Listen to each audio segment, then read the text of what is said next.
IMT Conversations with Rhod, Tecson. An incisive and sharp discussion of today's current issues. Ang pagpadayon sa duwa ka dekada nga serbisyo publiko. IMT Conversations with Rhod, Tecson. Philippines, good afternoon. My name is Rhod Tecson and this is IMT Conversations on IMT News. Kaupod natin sa sining mga tinihan live ang amay sa Department of Agriculture.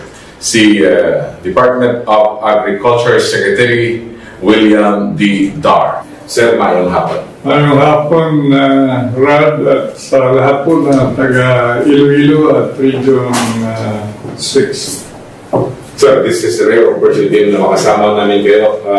Ilang katanungan po. Yung pandemic ay nag-prove kung gaano ka-importante yung agriculture sa atin. And with what happened, ano po yung mga adjustments or meron na tayong nagawang adjustments sa mga policy natin to suit the current pandemic situation? Malaki pong adjustments ang nagawa po as a result of the COVID-19 pandemic. At nung entrada po ng COVID-19, minabuti natin i-reformulate yung policy framework. So today ay itong last 2 years ng pandemic ay yun ay sinusundan po natin yung paano maging mas resilient ang Pilipino and mas food secure in the light of this COVID-19 pandemic. And lo and behold, walang pilahan. That's the bottom line. Mayroon sapat na pagkain at minabuti po natin na ibalanse.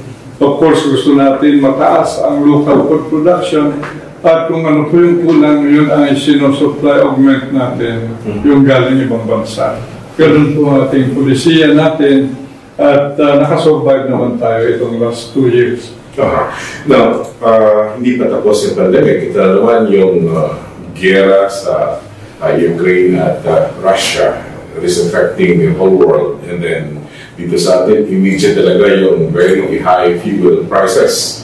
Ano po yung ginagawa natin sa ngayon to mitigate the impact ng rising feed cost and fertilizer prices? Yeah, malaki po ang mga,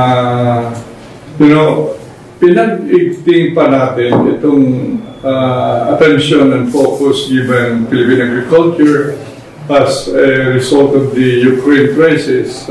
Dumadami yung problema. I would call today na the world is in crisis, tayo rin kasama doon.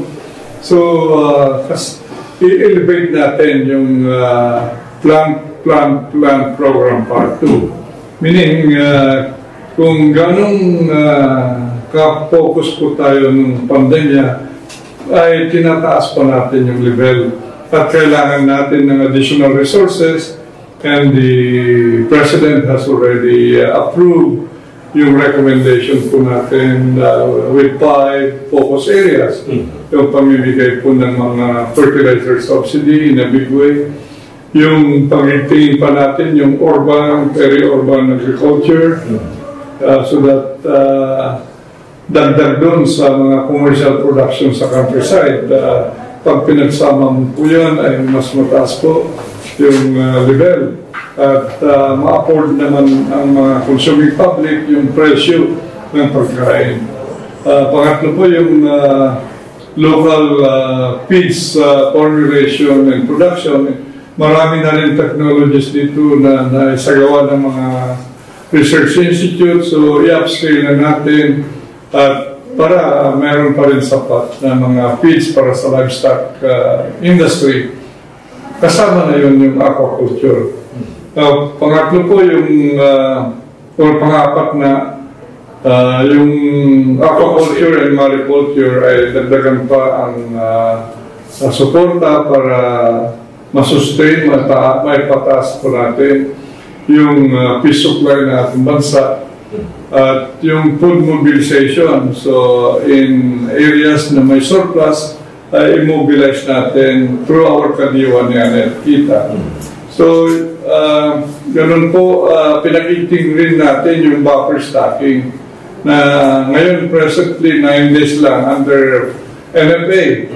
Ngayon, the provincial local governments are now advised to do buffer stocking for their own constituencies. Pagbibigay ang gobyerno ng concessional loans coming from non-Bank of the Philippines at DBP. Okay. So, hindi na bago yung urban farming, but bigla ngayon, sabi mo nga, nasa 5, kasama siya sa 5 focus area. Parang ibig sabihin nun, yung ating farming from the countryside will be moving in sa cities. On top of the countryside farming, community and commercial farming, massive naman yung urban and peri-urban para yung level ng food production ay mas mataas. Kung ako ang objective ko yan. Okay. So, encouraging everyone, every Filipino to become plantitos, plantitas. Is this an additional load sa mga regional offices? Yes. You know, yung mga regional field offices ay nag-a-adapt, nag-a-adjust sa mga additional assignments at palagi namin sinasabi na priority natin, titignan natin at doon tayo mag-focus. Sir, the task of DA is clustering. Ano nang istado nito? Paano natin nasusubisyuhan ang hindi pa naaabot ng policy like the small farmers? Well, the small farmers will always be the major focus ng ating mga policies and programs and projects. Sila po yung unang tanggap ng ayuda, kagaya Rice Farmers Financial Assistance. Last year ay nag-distribute tayo ng almost 7.6 billion pesos. Dagdagan na naman this year, mga 8.9 billion pesos. So, yung rice farmers na nagsasaka 2 hektarya pababa, ay sila po yung nakakatanggap. Pangatlong taon na ito ngayon. Mayroon tayong ibibigay ngayon fuel subsidy para sa corn farmers naman na qualified sa mangingisda. So we are targeting total 349,000 of them. Mayroon budget, first tranche 500 million, yung second tranche 600 million. So yun lahat po ay nakatoka while encouraging the private sector to get engaged in business. Kasi mayroon silang kapital, mayroon technology, may management know-how. At sila po yung engaged in high-value agriculture at even export potential nandun. So, pag-usapan natin yung bird flu and swine fever. Ano na yung estado ng pag-control natin dito? Mabuti at natanong yan, we are in control. Mayroon mga nakita po namin yung from the origin ay mayroon nadala na ducks, ganun po ang yung pagtaas ng numero ng areas na apektado. But now under control na, we have the protocols, we follow the protocols, at saka we continue to advise the public, mas lalo na yung mga may poultry, na mayroon naman dapat biosafety protocols para hindi makarating yung problema sa kanila. And those who are having these biosafety protocols ay hindi po sila apektado. Saan po pasok ngayon si agritourism in the light ng pandemic? Well, agritourism, much more we are opening the economy. Farm tourism is becoming an important strategy. So, minabuti po natin yung mga rural areas, urban areas ay magiging attraction na rin at ang dami ng gustong Filipinos na gustong pumunta sa rural areas at magbisita sa mga farm tourism areas. Sir, let's go local. Nandito ka ngayon sa Iloilo. Ano ang magandang balik na nadala mo sa amin sa Western Visayas? Opo, mayroon pa rin kaming ibibigay na ayuda gamit na hindi pa naibigay yung Rice Farmers Financial Assistance. So, Iloilo ay mga 40,000 farmers will benefit. So, in any time now. That's in cash? That's in cash. There are 5,000 each. And the Land Bank of the Philippines will now be able to give that out over their counter. So, 40,000 ng mga farmers, ito yung ating rice farmers. Yung rice farmers, ito yung magandang balita sa pagdating mo ngayon. Opo. At pag na-receive na yan, ay susunod itong later part of April, ay bibigay rin namin ulit hanggat Mayo yung para sa taon nito, additional 5,000. That's indeed good news. Sa pagtatapos ng term ni PRRD at itong administration, ano ang ating naabot based sa mga target ng departamento? Are we now having food stability in the country? Are we now investing more on research-based agriculture? Are we now ready for a severe problem like this COVID-19 in the generations to come? Alam ninyo, maraming record production ang Pilipinas simula sa rice. Noong 2019, pag-upo ko, tinignan ko yung datos, nasa 87% tayo self-sufficient sa rice based on local production. So year after year, last year we had a new record harvest, 19.96 million metric tons, and that's the highest.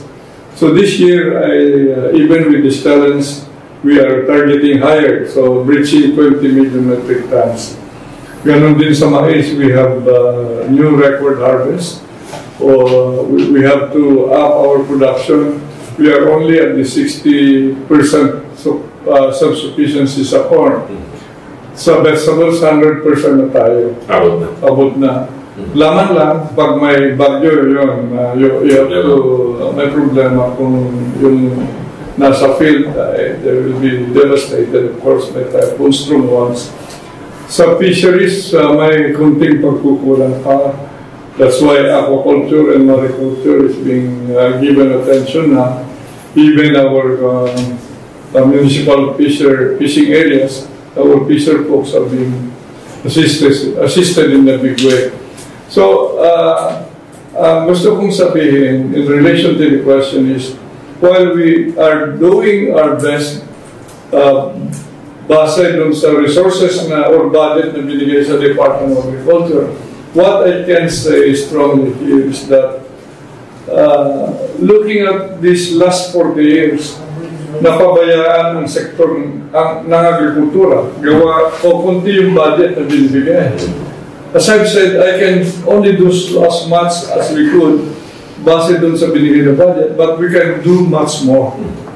Kagaya sa rice, 92% na kami, tayo sa bansa. Pero marami pa rin mga areas of improvement na dapat gawin. We still need 1.2 million hectares needing irrigation systems development.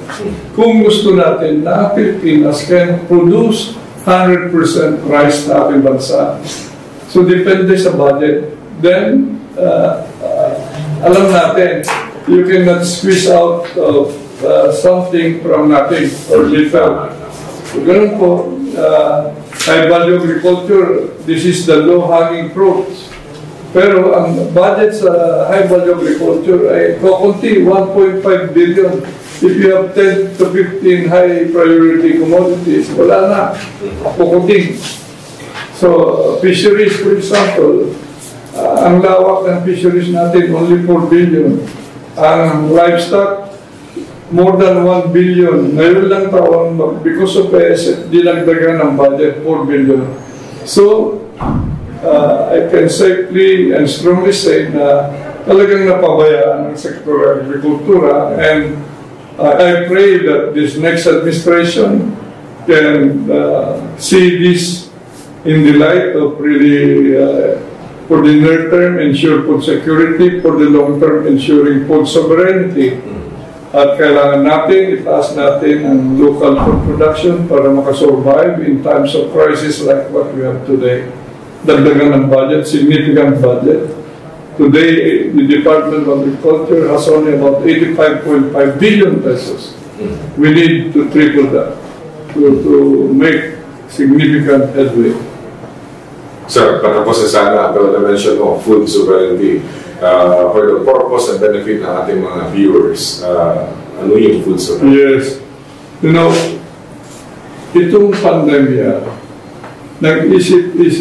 mag-isip-isip tayo na kung wala at hindi sapat yung pagkain at tayo lang ay nagdedepende sa global trade, ay alam naman ninyo, with the war in Ukraine, sumama pa, compounded na yung sitwasyon.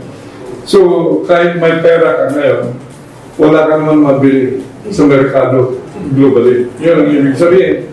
So, what's the best way forward? In the long term, you develop your agriculture. You have to give the significant budget to agriculture para you can go nearer 100% what is needed by the country. Sure, independent tayo. Kira na sa labas, yes. Buhay pa rin tayo. Buhay pa rin tayo. Kaya naman natin yan eh.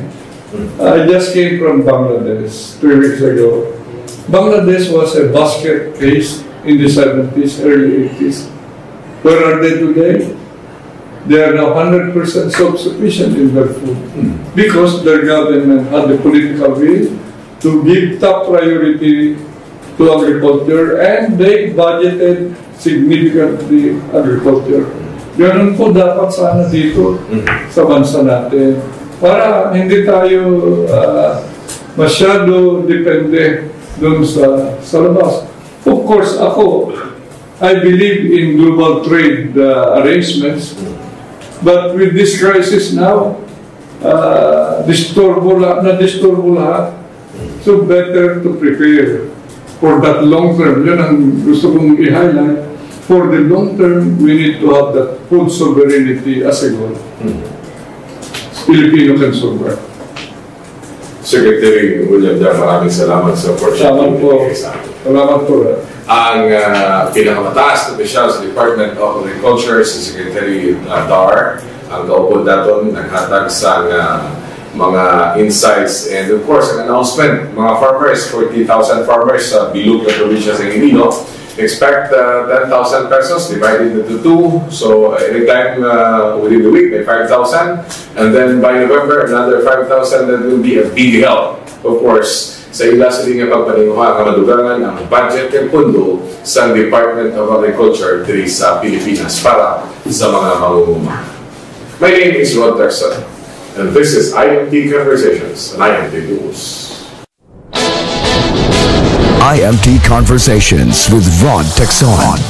An incisive and sharp discussion of today's current issues. Ang pagpadayon sa duwa ka dekada nga serbisyo publiko. IMT Conversations.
IMT Conversations with Rhod Tecson.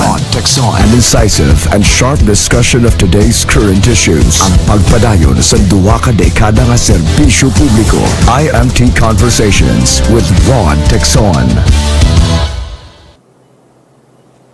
Philippines, good afternoon.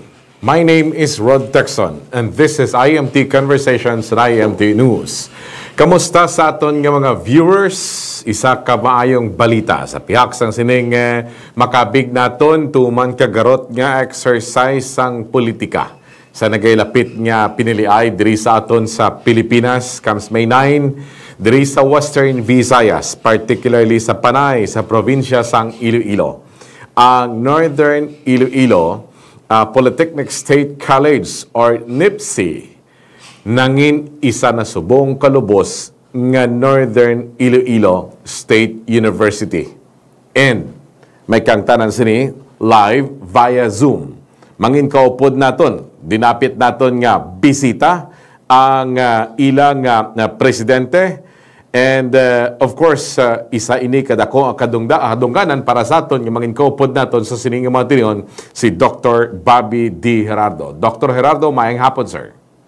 Rhod, good afternoon. Good afternoon sa aton tagpalamati kag viewers. Maayong hapon. Congratulations, isa ini ka momentos nga event sa imo nga career bilang educator. Ikaw ang sitting president sang na-convert ang NIPSI bilang isa ka state university.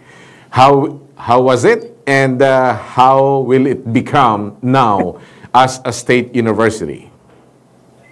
Well, una sa tanan na dungog naton bilang maging unang presidente, or we call that as the first university president diri sa Northern Iloilo State University. But prior to that, we had many things nga ginhardle, madamo nga mga bagay nga gina-comply naton.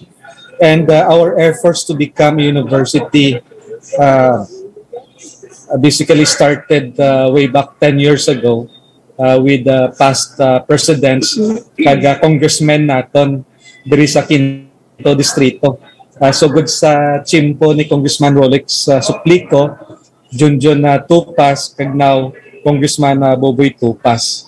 So because sa mga damo nga mga challenges nga na-met naton, pag-approve sang Commission on Bank or the Commission on Higher Education and Bank meeting kahapon, confirming NIPSI now as a university, nagakalipay gid ang aton nga mga constituents, faculty members, staff, kag ang aton nga students, kag ang mga pumuloy diri sa Quinto Distrito. So as a university, at least ma-level up na kita kay dako nga bagay ini sa aton nga mga students and faculty that as a university, it will become pride, dungog kag bugal sa aton nga mga constituents sa NISO. And plus the fact that we could further expand na sa aton nga mga program offerings from undergraduate courses to graduate level courses. Pwede nakita later on kadugang sa mga programs on master's degree kag sa doctorate degree. Aha. Okay. May we know, you have mentioned three members of the House of Representatives, Rolex Suplico, Junjun Tupas, and now Representative Boboy Tupas. So this initiative was first initiated by the filing of a bill dito sa House of Representatives, ang chimpopan ni former Representative Rolex Suplico. That is correct. If my reckoning is correct, that was in 1987, during some time ni President Wenceslao Sison nga ang bill was filed converting NIPSI to a university. And during that time, Congressman Rolex Suplico was the congressman of the 5th District. So, wala to siya matigayon sa time na ni John ginfile liwat. And in 2013, Rhod, na-approve ni siya basically na ang conversion into university. Sa time ni President Noynoy Aquino, na-approve ang layi converting NIPSI to NISO, but there were collectilias na naka-indicate sa law that we need to comply. Ang isang tira is, of course, to make sure that all programs naton sa NIPSI compliant sa minimum standard that is set by the Commission on Higher Education. Ang ikaduha, ang aton mga facilities, classrooms, laboratories, laboratories and other teaching and learning facilities should be compliant sa national or international standards. Accreditation of programs, faculty requirements, isa man siya importante nga ginsubmit naton kay as a university, it is required of us that ang tanan ng mga faculty members holders ang at least master's degree holder or doctorate degree holders. So madamo pag ibang mga gina-require sa aton like dapat ang faculty student ratio naton para sa minimum level lang para at least we could guarantee quality teaching, Rhod. Aha. So nagkakaulugan ini nga sang tiyempo ni Representative Rolex Aplico, the bill was approved and NIPSI was already converted as a state into a state university. Am I right, Dr. Bobby? Hindi I think hindi pa kay Rhod kay time ni Rolex Aplico but kay Junjun Tupas na. Congressman na Tupas. Na nag-resubmit si Congressman Junjun Tupas. But wala ma-comply until this year ang mga requirements. So sang time na ni Congressman Buboy Tupas in 2016, it was about to expire ang panbalang period sang law na dapat i-comply ang mga requirements. But 2016, why pag ako ma-comply, what did Buboy Tupas ginobra niya? Nag-file siya sang extension to extend the validity sang universityhood naton. So na-approve to ang bill and fortunately this year sang February, nag-start validation ni what ang CCT or the CHED composite team and dito nakita na ascertain nilang compliant na kita. That's why sang pag-unbank meeting na kahapon sa Commission on Higher Education na comply na ito ng tanang requirements and that served as a basis ng ilang approval.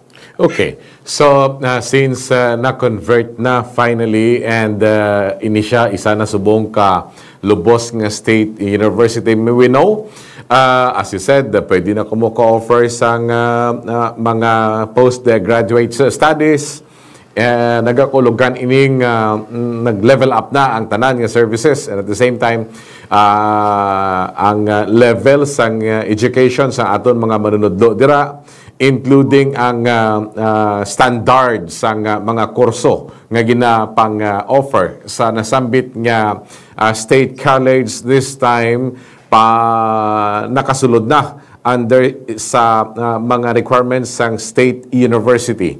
Ano ang pilatanan ang mga satellite campuses sang NISO? Diin ang iyang main campus and at the same time for the information sang aton sining mga viewers, mga more or less pila kabilog ang kurso nga gino-offer naton system-wide and at the same time pila kabilog nga mga estudyante ang gina-cater naton system-wide. Alright, Rhod. We have a total of 7 campuses. Sa main campus, mayara kita 2. So we have a total of 8 physical campuses.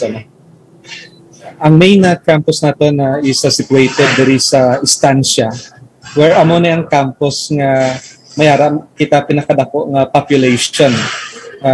Around 6,000 students ang aton enrolled right now. Sa other campuses, we have Victorino Salcido campus. May isa man kadako na campus natin with also a bigger population, just like Ahoy campus. In total, we have more than 10,000 students currently enrolled sa NIPSI, now NISO. And we have around 450 teaching and non-teaching staff sa ating eskwelahan. In terms of curricular offerings, mayara kita undergraduate and graduate level courses na existing right now. Some pagpundar sa atong eskwelahan sa 1953. Ang una nga kurso diri ang BSc na Fishery program, and then sunod ang agriculture. Because ang all of the time, we became a diversified college rather, and so we offered other programs like on education for both elementary and secondary, information technology, industrial technology, engineering programs, and we have also for criminology and hospitality management. Those are ang gin-enumerate ko mga existing programs offered there sa main campus and to the other 6 campuses. All right. So when we say University of the Philippines, Visayas, it's fisheries. And sabahin naman sang NISO. Ano ang magiging center of excellence sang panibag-ong university, state university?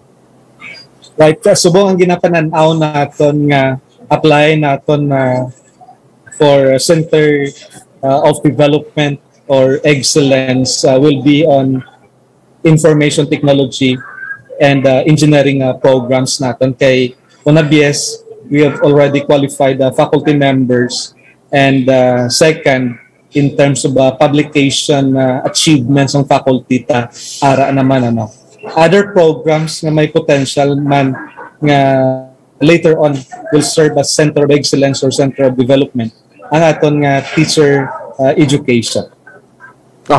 So education and at the same time engineering and information technology. This is good because hindi na kinahanglan ang mga taga Quinto Distrito magkadto pa diri sa aton sa syudad sang Iloilo if this will be the center of excellence sang NISO, and at the same time makalesen pa sang gastos sang mga ginikanan because dira lang mismo sa area sang Quinto Distrito ang iban magbutho, ang ilang mga kabataan magbutho, and at the same time ang malapit-lapit pwede maka-direkta dira kay kadamo man sa mga satellite campuses ang NISO. Kamusta ang pagbato naman sa faculty and staff sa mga estudyante sang sining state university hood sang NISO, especially that this context is happening or just happened sa subong panahon sang pandemya, Doc Bobby? Yes, through social media and other platforms, I was informed sang kalipay sa atong constituents, which of course include the faculty, our students and staff, and even ang members ng community where our university is located. So siling nila, siling sa atong mga colleagues, we are really very proud sa atong achievement at this moment of time, confirming sa atong university hood. Mula na, hindi lang kita makaselebrar sang unlike before sang pandemic because we will control number of people joining the events. Like sa buwas nga adlaw, April 28, we'll have our inauguration and unveiling of our university marker, in which the ceremony will be participated in sa aton Board of Trustees, including ang chairman sa Commission on Higher Education, Chairman Popoy De Vera. Okay, so kamusta naman subong ang mga klase dira? Are you still on a hybrid, online, modular, or may ara na sang face-to-face nga klase sa bahin sang mga system members sang NISO? Pag-assume ko office last year, basically flexible learning lang kita. Either mag-online ang faculty or maggamit sa aton modules for teaching and learning. However, there are some schools sa atong system already is making use of online platform sa teaching and learning. So since last year, we had prepared for limited face-to-face. There is NEPC.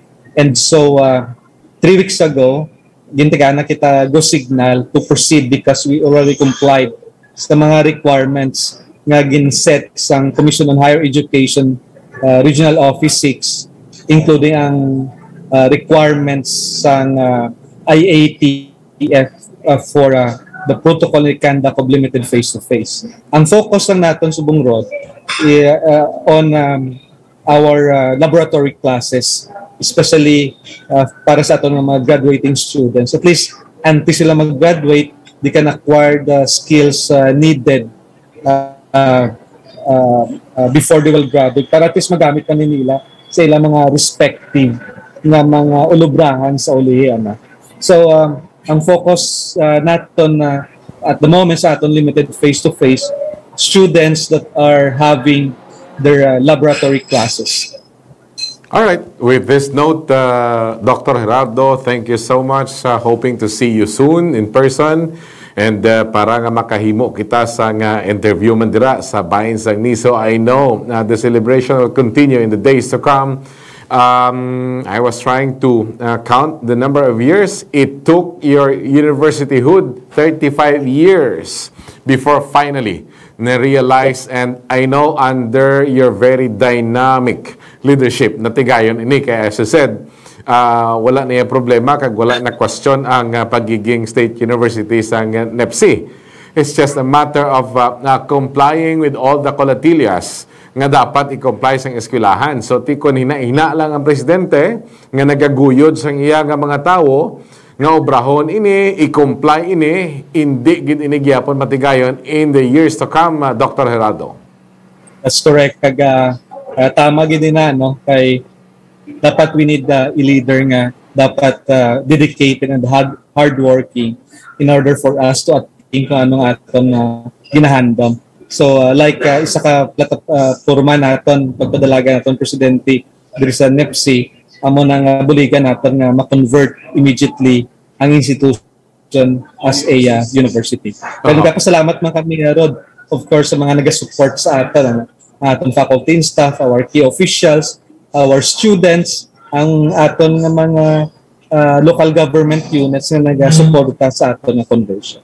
And of course, we have to make mention Representative Raul Tupas, Buboy Tupas, who facilitated the filing of an extension, no?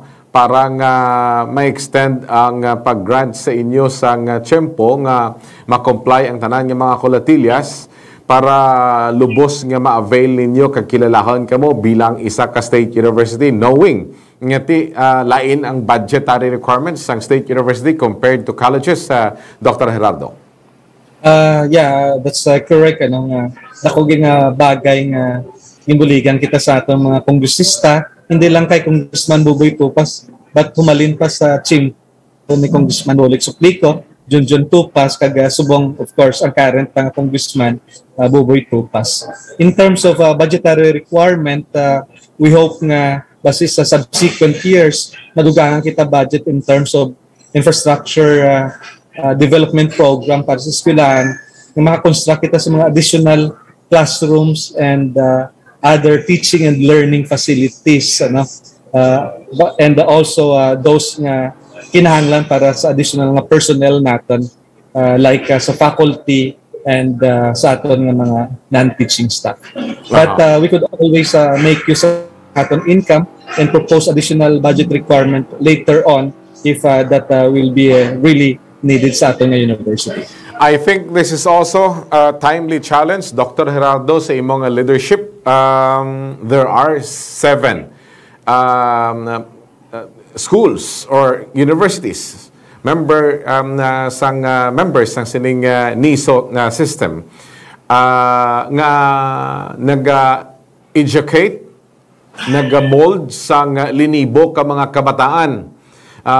This is a big challenge in the context sang recent nga natabo dira sa inyo ang baha nga tuga sang bagyo nga si Agaton, ang sobrang paghatag naton sang emphasis sa pilagid lamang ka mga crops, and which actually compromised the environment and at the same time compromised the safety sang mga pumuluyo dira. And kabalo naman kita nga dako ang rolyo sang isa ka educational institution para sa pagbaliswa, pagliso sang sining sitwasyon na Dr. Gerardo. That's really correct, Rod. Because ang Bagyo Agaton, damot ang mga campuses ang affected. I think ang na-spare lang ang istansya na, and all the other 6 campuses naigaw gid sang Bagyo. And with this, ang students naton, faculty and staff were affected. But nagapasalamat kita bangod there are organizations na nagabulig sa aton, ano? Madamong ang mga organizations, plus the fact nga ang aton nga institution nag-allot man something para buligan ang those directly affected sang baha, especially on our ranks faculty kaga staff, including our students. So I'd like to use this platform sa imong mga programa na magpasalamat kami sa mga generous people and organizations na nagabulig sa aton. All right, Dr. Bobby Gerardo, thank you so much for this opportunity that you have given us. Good afternoon, sir. Thank you very much, Rod, and thank you sa mga nagalantaw sa aton kanang pamati sa mga program. Good afternoon. Ang makabig naton pinaka maswerte nga presidente sang Northern Iloilo State University. Swerte because siya ang pinakkilalahon nga pinakauna nga university president. No? All the rest, college president, state college president, and subong may labing una na sila nga university president in the person of Dr. Bobby Gerardo. So, congratulations from the time ni Representative Rolex Aplico, pasaka sa time, ni Representative Junjun Tupas, sa idalom sang liderato kag panahon ni Congressman Buboy Tupas, natigayon ang universityhood and at the same time ang pag-accredit sa iya bilang isa ka state university. No? So wala na ang NEPSI. It is now Northern Iloilo State University. And we all know nga kadako sang role sang eskwelahan sa pagkayo sang panguna-una sang aton nga kabataan sa pag-develop sang aton nga pungsod pinagi sa paghatag sang maayo nga edukasyon kag pagpatuon sa aton nga mga kabataan. Dako man ini subong nga challenge because lintagani sang una abi magsiling ka nga may dapat ka i-check kung matuod o kung hindi kadto ka sa libro. Research ka. Subong ya, type mo lang keyword, Google, FB, TikTok. Kag Wikipedia, alam na dayon bata, without enhancing or inviting the child to think critically. Wala na ginatawag na critical thinking. That is why, subong, si Bongbong Marcos, hero na. No? Sang una, kawatan pa siya. Subong siya ng kinanlanon naton nga mga Pilipino. So dako ang role sang isa ka eskwelahan para kay uhon ini.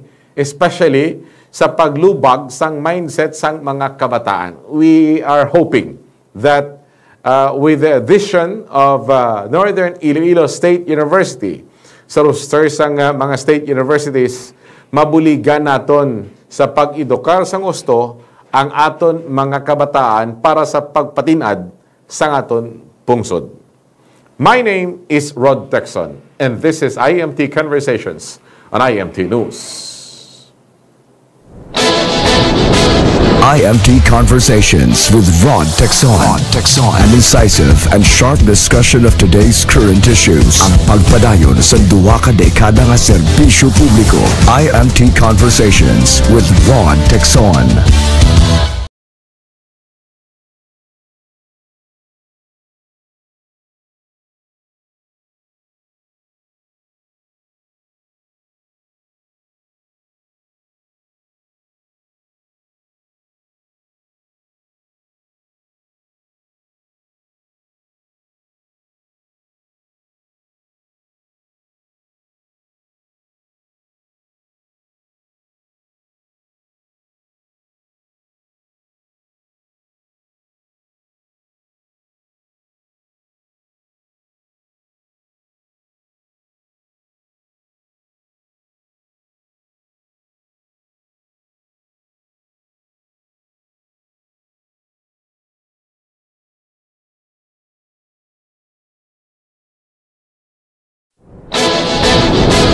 IMT Conversations with Rhod, Tecson. An incisive and sharp discussion of today's current issues. Ang pagpadayon sa duwa ka dekada nga serbisyo publiko. IMT Conversations with Rhod, Tecson. Philippines, good afternoon. My name is Rhod Tecson and this is IMT Conversations on IMT News. Live kaupod naton, direkta mismo sa probinsya sang Capiz, si Attorney Abeb Arboleda Dipon, ang acting Capiz Provincial Environment and Natural Resources Officer. Attorney Abeb, mayong hapon. Mayong hapon, Rod, kag mayong hapon man sang inyo nga mga suki sa hanginan sa imong programa. Thank you so much for joining us. I'd like to extend the regards sent by the Regional Director of the Department of Environment and Natural Resources, si Rhod Duran, who was with us a while ago. And ginistoryahan namon ang parte sa baha. And this time, sa aton yung mga viewers, there is sa Western Visayas, kag sa Iloilo, the woman of the hour, no, the woman of last week. Sentro sila sang tuman kataas nga tubig baha. And for the first time, nakita nato ng pila ka mga kabanwahanan, as we said earlier, nga ginaagyan naton, gintabunan ang dalan, kag ang atop sang mga napuloyan sang tubig baha. Attorney Abeb, what happened sa Capiz? Is this because kulang kamo kahoy? Is this because ang aton nga mga waterways clog? Or ang mga suba naton tama na gid ang siltation? What happened? Nga gulpi-gulpi ini nga klase sang baha. Of course, given na diri ang rainfall nga taas gid man, because nagsubra sa 48 oras ang nasambit niya pag-ulan, dala ni agaton?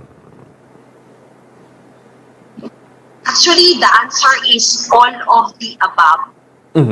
Amuin ang sitwasyon, no?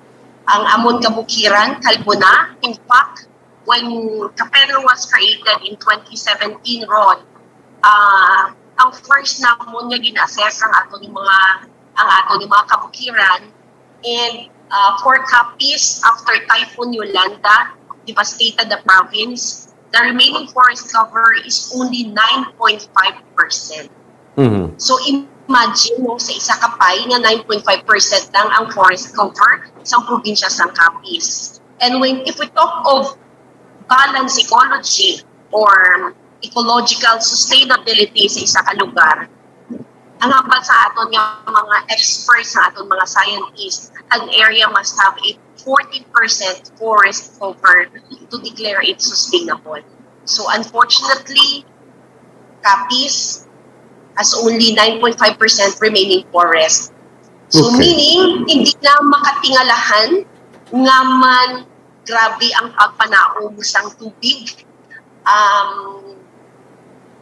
Considering pa na nga, hindi pa na siya sing bagyo, no? Tropical depression si Agaton. Yes. Pero iyang halit, sobra pa sang halit ni Super Typhoon Yolanda in terms of tubig baha. Yes, ang aton nga mga kasubaan, silted na naman. It's because for several decades, ang mga quarry operation din sa probinsya sang Capiz, wala gid mahambal naton, wala gid na regulate. Nga man mahambal naton ini, it's because province of Capiz amo siya ang pinakaulihin sa Western Visayas to create an environment office. So meaning kay wala sang isa ka opisina nga nagatutok sa mga programa on environmental conservation, protection and restoration. Wala gid siya natutukan, wala gid siya na priority. So hindi ta makibot nga pagbutaw naton amo na niya sitwasyon sa amo niya probinsya. 9.6% forest cover. Ang standard is 40%. Yes, siguro beyond naman sa further explanations pa kung nga amuni ang tubig baha nga nag-igo dira. But of course, if we say nga kung matamnan naton sang kahoy, ang problem ugaling it will take 5 to 10 years. No? Ang kahoy nga gintanom ta, kung matanom kita abibwas, before nga masaligan naton siya nga mag-uyat sang tubig sa dalom. Now, isa lang ang kaulugan sina, in the next 5 to 10 years, if that will be our immediate solution, then kada baha, kada taas ang rainfall, expect lang na iya malangoy-langoy kamo dira sa kapis. May ara bala kita sang short-term solution, Attorney Abeb, nga nakita agud niya mamitigate ang ining problema because as we all knew, this is not just for the province of Capiz, for Western Visayas. This is a worldwide phenomenon, a worldwide crisis if we talk of climate change. So tubi ya sigigid. And in fact, sa isa ka research, ang Rojas City nadala sa kaupod ng Iloilo City nga lapawan sang tubig in 10 to 20 years, no? In 10 to 20 years. Now, ano ang aton immediate and short-term solution, Attorney Abeb? Actually, we must declare that there is a climate emergency. Like kung climate change lang, if we only talk of climate change, there is no urgency. So, but if we talk about climate emergency, since it is emergency, there must be an urgency to call for an action. Planting trees would be a long term, kaya it takes time man para siya maging mature tree, but kinahanglan naton ibalik, i-remind ang aton yung mga pumuluyo sa importance ng kahoy. In fact, sa Subong, may activity kami with DSWD Region 6 on climate change adaptation and mitigation. And dito rin paintindi natin na ang isa ka mature nga kahoy would hold water 500 to 800 gallons. So, ina siya ka-importante. So, that's why kinahanglan, actually, kung nataw natin, too late na for nasubo lang kita mananod sa kahoy. But for a short-term solution, isa sa ginalantaw naton nga very silted na ang atong tinagong dagat kung sabihin dira ang buwaan sa aton nga tubig alin sa Panay River, which is the main river diri sa probinsya sang Capiz. There is already an ongoing talks with Governor Nonoy, with other government agencies, kay hindi man ni makaya sa probinsya or sa munisipyo lang, kinahanglan naton magpululigay. We need a whole of the nation approach to solve this perennial flooding in the province of Capiz. Kag isa na ginalantaw naton tani kung mapadasig naton ang pag-construct sa aton nga Panay River Integrated Development Project sa aton nga Panay River, and of course ang aton nga Pugon Hamol-Awon floodgate sa Panay, and the tinagong dagat. So nabalbuhagi na may mga preliminary talks na with other agencies as to the dredging of the tinagong dagat. Hopefully, after election, na-suspend lang itong election time, busy ang aton ng mga kandidato sa ilang campaign. So, na-suspend pa ang istorya naton on dredging of the tinagong dagat. Aha. So, ang aton nga short-term solution amo ining pag-dredge sang tinagong dagat, and at the same time ining Panay River Integrated Project, Integrated Development Project, which we see as can we call this a band-aid solution or a short-term solution or a long-term solution, knowing when according kay Rhod Duran kay ina, these are big ticket projects, and big ticket projects need a lot of funds, Attorney Abeb. Actually, just for the information of everybody, ang Panay River Integrated Development Project, nag-start siya in 1980s. 80s. Sa 1980s pa. Ang feasibility study na umpisahan na, ara na kita sa stage, dapat may isang 2021 engineering stage na. Unfortunately, wala siya na-materialize because ara man si COVID and there was a problem with the contractor. But this time, in-house na ang engineering feasibility studies ng National Irrigation Administration. So with that with that disparity from 1980s, so naging long-term, as in long-term gid siya. Pero kung lantaw naton just like Halaor River, Halaor Dam, naging dako siya nga bulig, naging solusyon sa baha dira sa syudad sa Iloilo. 41 years, more or less, 4 na dekada before nga nasuguran ang feasibility study. No? Amo nang masubo.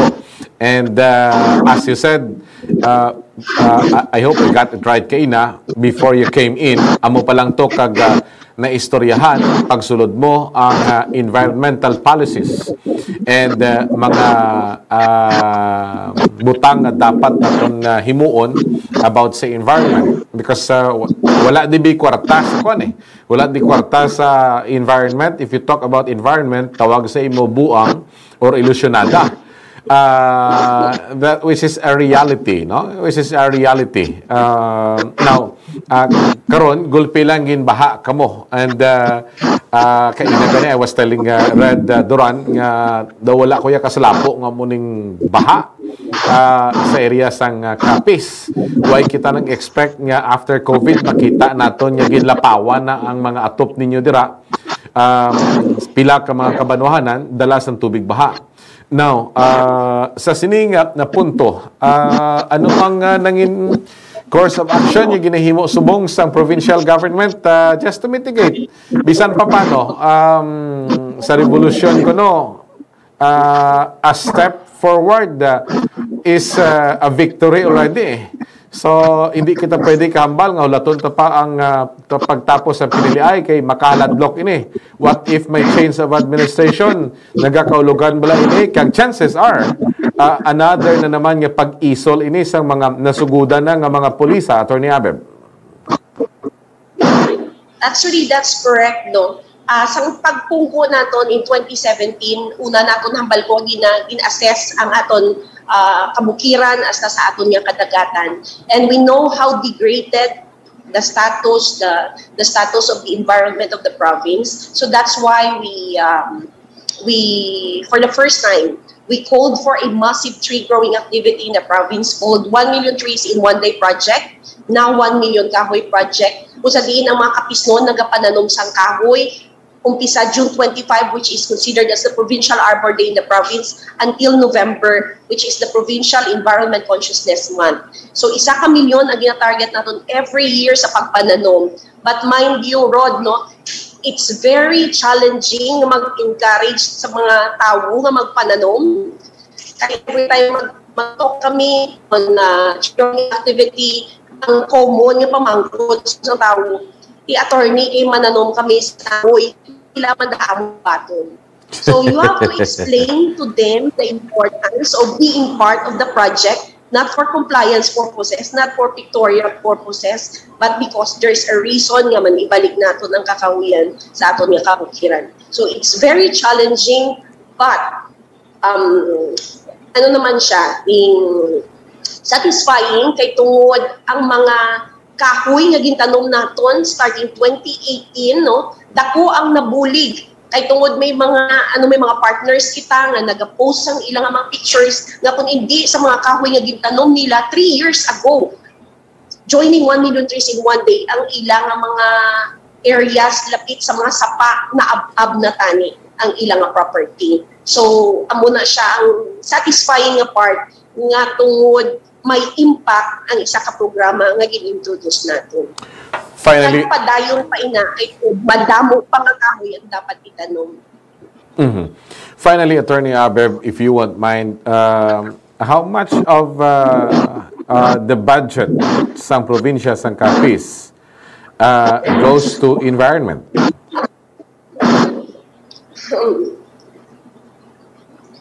Sa 20%, wala siya gani na 2%, it's 1.9% over the 20% on the 20%. Same is true with the 5% calamity fund nga ginassign sa environment. And ang pinakamasubo, Rhod, is you have to fight for your government just to protect the environment in terms of budget. Okay. May I know, ano ning 20% nga ginatumod mo, Attorney Abeb?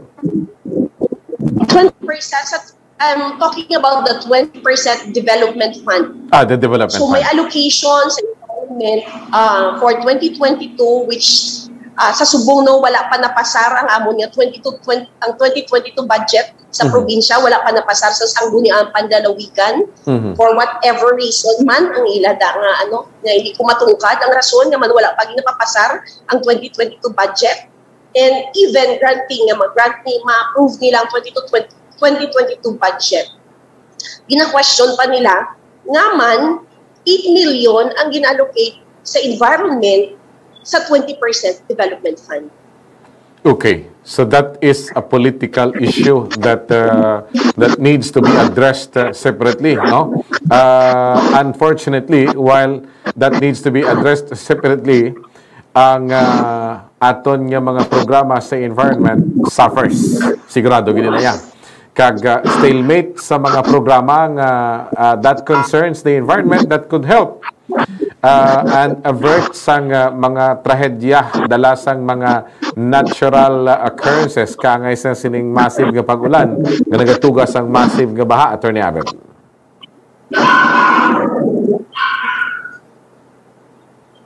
So that's Yes, Rod. Kylie, go ahead. Yes, come again. Please go ahead. Please go ahead, Attorney Abel. Sa amon nga part sa Kapenro, wala kami na dulaan sang pag-asa to do our environmental advocacy despite the major budget being allocated for the environment. Kay tungod dira, naging resourceful man ang opisina, ang tagsa-tagsa ka staff sa Kapenro to partner with other agencies na maging kabahin sa amon advocacy. Kag mas mahapos ina nga mag-istorya ikaw sa iban nga mga agencies, specifically mga non-governmental organization, kay they are very much willing to help on environmental advocacies compared gani sa aton nga mga local leaders. And I'm glad yesterday I had a meeting with Juan Meralco Foundation and we are talking about partnership that they will provide a sufficient fund to support the 1 million Kahoy project. So hindi lang na ang Juan Meralco, no?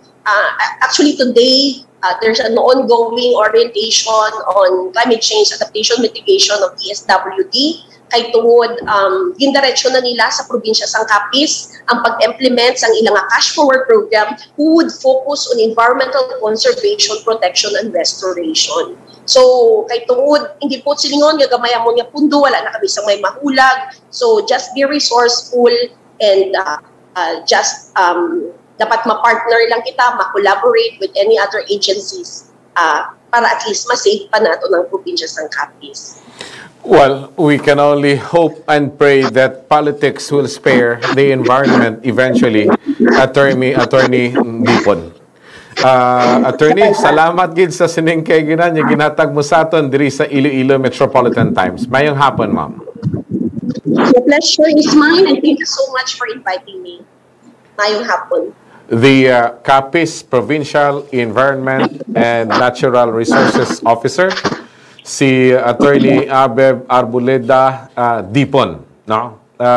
Imagine, out of the 20% development fund, 1.2% goes to or is allocated for the environment. Of the 2022 budget, wala pa napasar ini sa gihapon subong. Again, ginsalo naton ini kaina because usually basta wala ginapasar ang budget, may politika nga involved. This is a political matter. It could be nga lawlaw gid ang sanggunian or it could be kawaton lang or ginadudahan sang sanggunian nga kawaton ini sang executive. That becomes a big political issue. Diri lang kitaya sa environment. Kagamay sang gasulod nga pondo. Because of that, ang mga proyekto, programa, little programs that could help the environment nagakaapektuhan. But you know, hindi naman niya sala sang sanggunian ang 1.2% out of the 20% development fund. Question of the executive proposing the budget for approval sang legislative. So it is the executive nga nag-allocate sang 1.2%. Do you can only imagine? Amula na ang ginatag naton yung importansya sa environment. This becomes a big problem. And kung pabayaan naton ini, pagapadayon ini nga problema sa bahin sang probinsya sang Capiz. Ang consolation ng diri sang Capiz nga ginabaan, hindi kayo nag-iisa. Ginabaan man ang taga-probinsya sang Iloilo. My name is Rhod Tecson, and this is IMT Conversations on IMT News.